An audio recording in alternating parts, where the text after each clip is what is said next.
When it comes to games, they have no choice but to tell. I don't think that it's possible to be more incorrect with a statement than this. I feel that people generally do not have an understanding of what show don't tell actually means.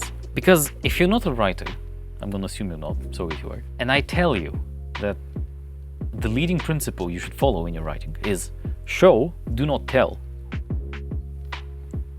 I would assume that your kind of immediate association, let's say here, would be maybe to describe things, to show them visually, like if you're writing a book, let's say. And then maybe you would stop and think, but no, but that's me telling of how things are. How do I show them? You may be tempted to say that it's impossible in writing, and then that you should be doing this like in a movie format or in a video game or whatever. All of those thoughts I just listed are utterly incorrect. In fact, I think that the phrase show, don't tell is fundamentally poorly formulated. If I could paraphrase show, don't tell into something, what I would say is everything you say should be told indirectly. I think that's more accurate, a better guidance for the amateur writer. And it has to do with what meaning is and how you convey meaning to your audience.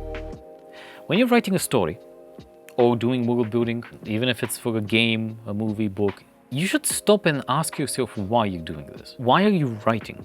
Why do you choose to write some words but not others? Some descriptions but not others? If you delve into it for a bit, you may come to realize that you're doing this so that the audience can understand, right? Games have all the choices, as do books and everything else. And when we're talking about world building, this does not change. You don't have to tell of the world.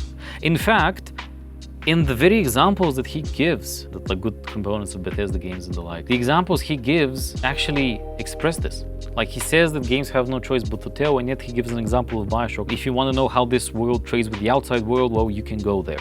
But that's the thing, it's not told. You're not necessarily told that. But you're shown indirectly.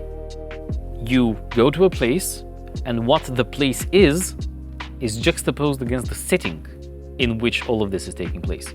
And from those two pieces of information, that you're underwater with no direct contact to the outside world, and here is a trading post, from these two things you can kind of infer, right? I guess this is how they acquire food and resources, like they trade with the outside world maybe. Right? It's simple, when you understand it, of course. We should be more careful, I believe, with how we express things, how we explain things, and how we define them, regardless of our level of professionalism, because someone even less informed than us is going to watch what we say, and they may not be critical enough of what we say to be able to notice us doing anything wrong.